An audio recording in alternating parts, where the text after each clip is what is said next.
کوئی واقعہ اگر آپ کی طرف سے؟ بسم اللہ الرحمن الرحیم۔ اس حوالے سے بہت واقعات ہیں۔ قرآن پاک میں اللہ تعالیٰ نے صحابہ کی اور مومنین کی خوبی بیان کی ہے۔ وَيُؤْثِرُونَ عَلَىٰ أَنفُسِهِمْ وَلَوْ كَانَ بِهِمْ خَصَاصَةٌ کہ مومن کی شان یہ ہے کہ وہ دوسروں کو اپنے اوپر ترجیح دیتا ہے، اگرچہ خود کو بھی ضرورت ہو تو دوسروں کو ترجیح دیتا ہے۔ اس کے تحت علماء نے ایک واقعہ بیان کیا ہے۔ صحابہ کرام تو صحابہ حضور کے اہل بیت سے میں آپ کو ایک واقعہ سناتا ہوں کہ ایک دفعہ حضرت سیدہ طیبہ فاطمہ الزہرا سلام اللہ علیہا کو بخار ہوا۔ کافی دن بخار رہا تو آپ نے کچھ نہ کھایا۔ ایک دن حضرت علی نے بار بار اصرار کیا کہ کچھ کھا لیں، آپ کو جو ضرورت ہو مجھے بتائیں، میں لے آتا ہوں۔ تو حضرت سیدہ فاطمہ نے فرمایا کہ مجھے انار کھانے کی خواہش ہے، اگر آپ وہ کھلا دیں تو۔ حضرت علی باہر گئے، ایک جگہ مزدوری کی، وہاں سے جو ملا اس سے ایک انار خریدا۔ انار خرید کے واپس آ رہے تھے تو بازار میں ہی دیکھا کہ ایک طرف ایک شخص لیٹا ہوا ہے۔ تو آپ نے لوگوں سے پوچھا کہ اس کو کیا ہوا؟ لوگوں نے کہا کہ یہ بیمار ہے۔ آپ نے کہا میں اس کی تیمارداری کر لوں۔ آپ اس کے پاس گئے تو اس سے طبیعت وغیرہ پوچھی اور اس سے پوچھا کچھ کھانے کو دل کر رہا ہے؟ تو اس نے کہا جی مجھے انار کھانے کو دل کر رہا ہے۔ تو حضرت علی نے وہ انار جو سیدہ کے لیے لیا تھا مزدوری کر کے وہ اس کو دے دیا۔ اللہ اکبر، اللہ۔ وہ انار اس کو دے دیا، خالی ہاتھ گھر واپس آئے۔ اچھا جب گھر واپس آئے، دروازہ کھول کے جیسے ہی اندر آئے، سیدہ حشاش بشاش ہیں، چل رہی ہیں، اور فرمایا کہ اے علی آپ نے وہ انار اللہ کے راستے میں خرچ کر کے بہت اچھا کیا۔ واہ واہ واہ۔ حضرت علی حیران بھی، میں نے تو کسی کو بتایا نہیں، آپ کو کس نے بتا دیا کہ میں نے وہ انار لیا اور اللہ کے راستے میں خرچ کر دیا؟ تو سیدہ فاطمہ الزہرا رضی اللہ تعالیٰ عنہ نے فرمایا کہ جب انار آپ اللہ کے راستے میں خرچ کر رہے تھے نا تو اس وقت قدرتی طور پر میرے منہ میں انار کا ذائقہ پیدا ہو گیا۔ مجھے ایسے لگا کہ میں انار کھا رہی ہوں، اور اس سے میری طبیعت بھی حشاش بشاش ہو گئی، ٹھیک ہو گئی، اور دیکھیں میری جو خواہش تھی وہ بھی پوری ہو گئی، طبیعت بھی ٹھیک ہو گئی، اور آپ نے اللہ کے راستے میں بھی خرچ کر دیا۔ کیا کہنا۔ تھوڑی دیر کے بعد دروازہ بجا، دستک ہوئی دروازے پر۔ حضرت علی باہر گئے تو حضرت سلمان فارسی رضی اللہ تعالیٰ عنہ ایک تشت ہاتھ میں لے کے کھڑے ہیں، اوپر کپڑا ڈالا ہوا ہے۔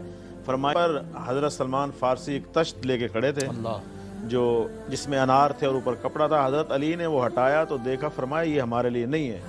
اب حضرت سلمان فارسی تقاضا کریں کہ یہ آپ کے لیے ہے، حضرت علی تقاضا کریں نہیں یہ ہمارے لیے نہیں ہے۔ تو آخر حضرت سلمان فارسی رضی اللہ تعالیٰ عنہ نے کہا کہ آپ کیوں نہیں لے رہے ہیں جب حضور نے آپ کے لیے دیا، میں کہہ رہا ہوں آپ کے لیے۔ تو حضرت علی نے فرمایا بات یہ ہے، تھوڑی دیر پہلے میں نے ایک انار اللہ کے راستے میں خرچ کیا ہے۔ اللہ پاک کا وعدہ ہے من جاء بالحسنۃ فلہ عشر امثالھا، جو ایک نیکی کرے گا اسے 10 گنا ملے گا، اور یہ 9 انار ہیں۔ میں نے ایک دیا تو 10 ملنے چاہیے تھے، یہ 9 ہیں، لہذا یہ ہمارے لیے نہیں ہے، لہذا ہمارے لیے نہیں ہو سکتا۔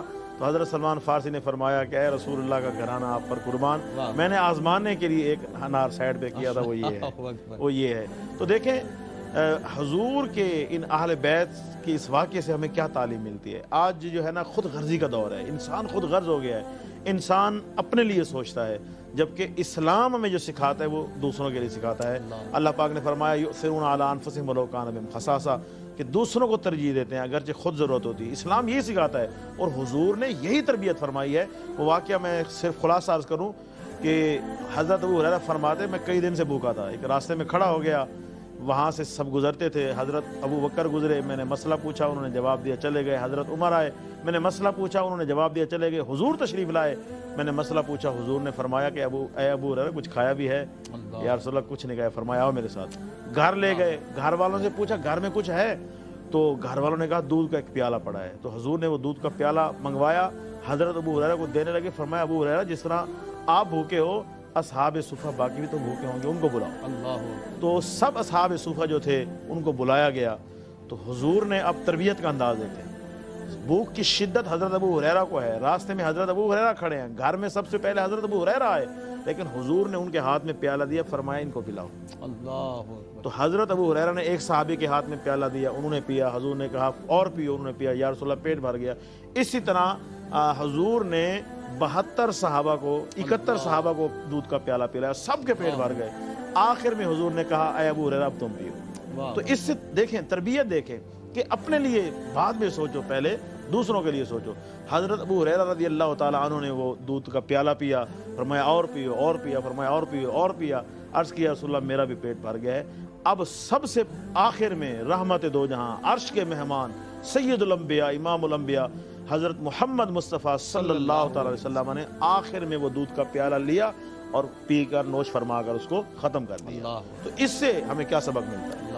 اور اس سے ایک اور سبق بھی میرے ذہن میں آیا کہ آج جو ہے نا ہم جو ہے نا کوئی غریب ہو، کوئی میلے کچالے کپڑے والا نہ ہو، وہ جس برتن میں کھا لے تو ہم اس برتن سے نہیں کھاتے ہیں، بالکل ٹھیک. لیکن اس واقعے میں 72 صحابہ نے اس ایک ہی پیالے سے دودھ پیا، اور سب سے آخر میں کس نے پیا؟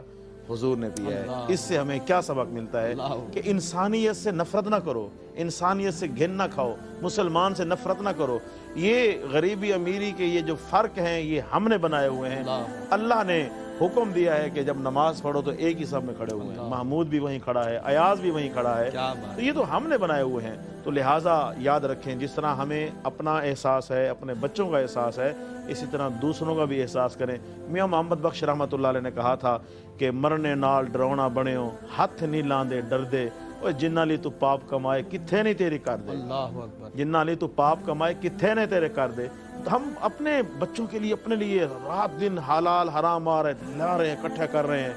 کیا فائدہ؟ کوئی فائدہ نہیں ہے. اگر اللہ کے راستے میں دے کے جائیں گے تو اس کا فائدہ ہوگا. آخری بات میں عرض کروں کہ حضرت عمر کے دور میں نا ایک شخص تھا، وہ اللہ کے راستے میں دھڑا دھڑ خرچ کرتا ہے، ہر وقت خرچ کیے جا رہا ہے، ہر وقت خرچ کیے جا رہا ہے. اس کے گھر والے دوست اس کو روک رہے ہیں، یہ تو اتنا کیوں خرچ کر رہے ہیں، تھوڑا اپنے لیے بچا.